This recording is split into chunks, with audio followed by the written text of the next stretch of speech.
Hello everyone, Kongming here, and today I'm going to share with you lovely people things I hate about some of the Resident Evil characters. Number 1. Pierce Nivens. He's a new character that was introduced to us in the infamous Resident Evil 6, as a new face guy that recruited Chris back from a drunken depressed state back into action, other than the annoying sniper role he's placed in, forcing the player that chooses him in co-op mode to miss out on close-quarter combat mechanics. That Resident Evil 6 is genuinely good at. His character truly makes me disappointed. Just like a lot of the Resident Evil characters, he had potential to be something special, but Capcom has wasted his future in the most predictable yet very anticlimactic way possible. His constant babysitting of Chris's character makes the long-term fans of Chris Redfield feel disrespected, as they feel like he's being treated as a younger brother instead of the military captain he is. His treatment of Chris as a weapon, as a piece of military equipment instead of a human being who's showing real signs of PTSD has rubbed me the wrong way, as well as other fans of the series. This type of dynamic makes him come off as holier than thou towards Chris. And finally, his introduction as plot device for Chris's character arc/character development is probably the single worst thing about him. His goals, his sacrifices, even his death, are all revolving around Chris, and not the other way around, which is utterly disappointing in so many ways. Number 2. Ada Wong. Ada Wong is a beloved Resident Evil character that was introduced to us in Resident Evil 2 Original as a civilian who's looking for her boyfriend.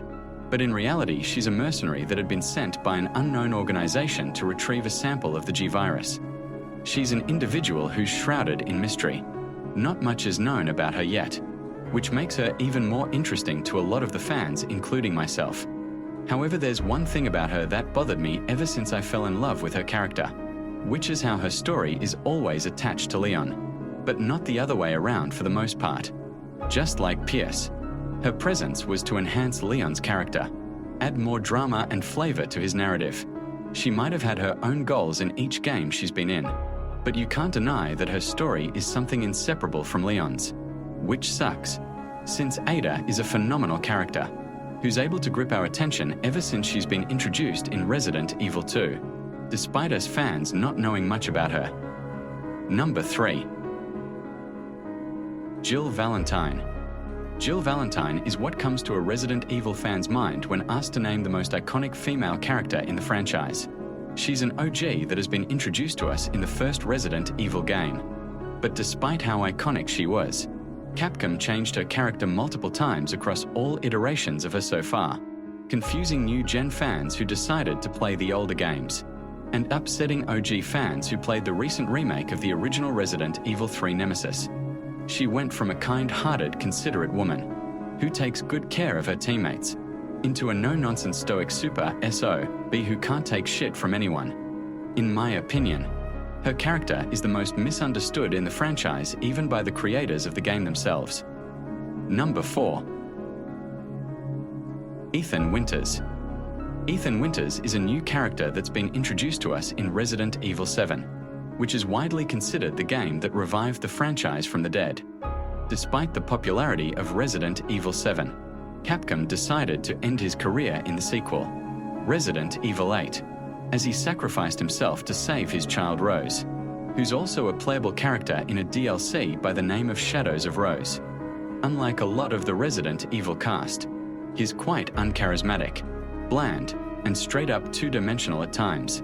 His corny dry lines ruins the suspense, taking us out of the game, especially at times the game is meant to be terrifying and stressful. His voice lines get even worse in Resident Evil 8, making us wonder if Capcom even cared about writing good dialogue for the character. Number 5.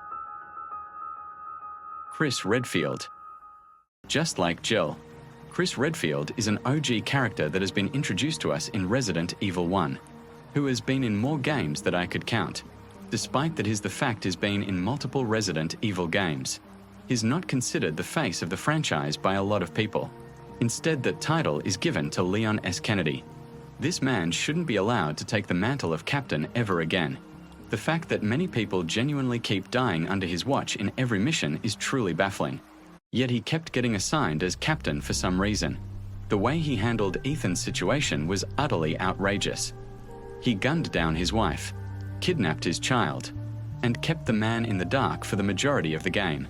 And the fact that Ethan did most of the work in that game, despite Chris being the professional out of the two, says it all for me. Number 6. Leon Kennedy. There's nothing wrong with him. He's perfect. And if you believe there's something wrong with him, you're just dead wrong. No ifs, ands, or buts. But what do you think? Let me know in the comments section below. Kong Ming out. See you next time.